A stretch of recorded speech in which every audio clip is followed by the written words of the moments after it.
Hey, welcome back to another session of the Sassy Steward.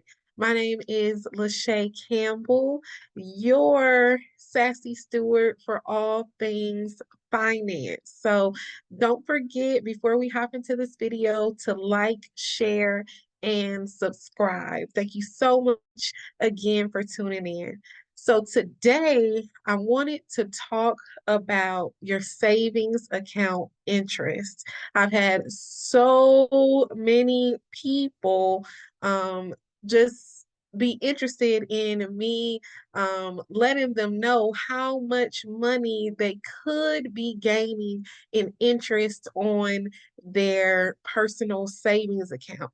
So most personal savings accounts, as you know, may have about 0.01, 0.02 interest rates on them. These are basic uh, personal savings account, just accounts, right? But you should be asking your bank about money market accounts. You should be asking your bank about certificates of deposit. You should be asking your bank about how to maximize the interest rate on your personal savings account. I say all the time, and I'm going to make sure I start saying here that the money has to have a job. Everybody in my house must work. Uh, we have to find something for everybody to do, and that includes the money. And your money is not working hard enough if it's not gaining you the maximum interest possible when you're placing it into a savings account. So I just wanted to take some time to tell you, make sure you check on this. So what's the difference, right? So you have a savings account and the money's just, being held in there. Let's say that you have $1,000 of savings in your basic personal savings account, right? And you have an interest rate of 0.01%. How much money is that making you? Literally 1 cent. Literally 1 cent. And that is not enough. When we're talking about 4%, of an interest rate, that means that your money is making at least $40 in a year, right? So what's the difference between a penny to you and $40? That's a big difference when we're talking about 4%. Okay. So I want you to take a look today at your personal savings account um, and notice what the interest rate may be, right? You want it to be, again, as high as possible. And all major banks offer this. Let's say you're with a Wells Fargo, you're with a Truist, you're with a Bank of America. They all provide these. So my journey, an interesting one. Again, like everyone else, I started out working maybe around, I'm not even gonna say maybe around. I got my first job when I was 15, working at Six Flags over Georgia. I opened a savings account and a checking account with Wachovia. Anybody remember Wachovia? They ended up being taken over by Wells Fargo. But again, basic, if you just go into a bank and say, hey, I just want a savings account, that's what they're going to give you. Because remember, they have to pay you that interest. So if you're not asking for the maximum amount of interest, they're going to give you the least possible so they won't have to pay you, right? So I got just a normal savings account, just like I said, like most people are getting with that very minimal interest rate. fast forward, really digging in, between learning a lot about finances, going to school a lot about my finances. I am basically fresh out of college, like, hey, I want a CD, a certificate of deposit. And of course, with certificates of deposit, you have to agree that you will not touch the money for a certain period of time, whether that be 3 months, usually minimum, all the way up to 20, 25 years, sometimes with a maximum.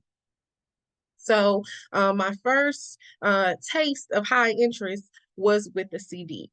But I want you to know though, with these money market accounts, with your bank, these don't have a limit that you can take out, right? So if you need to take out the interest that's being paid to you, then you can.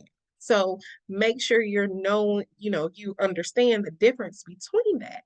So you can still have access to your money. And then what I really wanted you guys to know, don't forget about the compound interest. And how does that interest compound? Once they pay you interest and that is still held in your account, then that interest is going to earn interest too. So it's compounding upon itself as that interest grows within your savings account.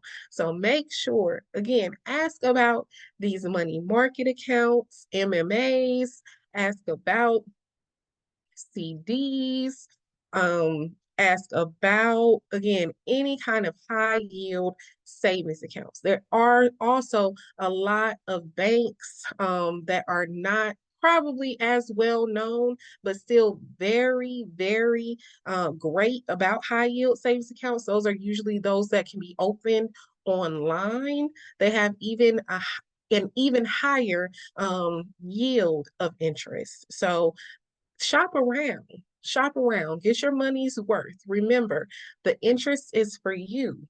The bank wants your business. The bank wants your business. So that means that you need to make sure that they are working for you, that your money is working for you. They want to be able to have your name as an account holder. So, what are they going to do for you to make sure that your name is in that number, right? Because we usually think of, oh, we're just, putting our money in the bank, or it's just being held there. Not necessarily that it's working, that the people in the bank should and want to have a relationship with us, to not only just hold our money and look at it, but for it to grow as well. Think about all the services that banks generally offer. It's not just checking accounts, it's not just savings accounts. They offer interest bearing, like I said, CDs, different financial packages. They also offer mortgages. Like the banks do a lot more than the basic checking and savings account. So definitely dig in to see what's going on at the bank that you are um, patronizing. What can they do for you? What services do they provide? Are you a business owner? You can get these accounts for your business as well. Of course, you want a business savings, getting prepared for tax season, getting prepared for any emergencies. Also, with credit cards and business lines of credit, like home equity loans, like these are the things that banks offer, but are we really digging into what the offerings are of our bank? So make sure you're doing that. Don't let these banks off the hook. Call them and go visit them, ask them what's going on, be friendly with them, let them be friendly with you, because the better relationship, the better intel they're going to have. And as some of us may see with the different interest rates that have changed with the US reserves, like the banks are going to know when those things are changing, for themselves as well as for their customers, for the country. So get to know your bank representatives, if not just the teller. I talk to the vice president at the bank. Talk to the VP, talk to really like I said, a representative who's there to assist you and assist with your money. So you all send me any questions that you'd like for me to answer about your banking journey, any more that you want to know about my banking journey. Make sure, again, talk to your bank and these reps. Um, put in the comments what kind of relationship you have with your banker. Is your banker helping you? And please let me know that you all are going out and getting those money market accounts and getting high yield interest on your savings. Thanks again for watching The Savvy Steward. Don't forget, like, subscribe, and share.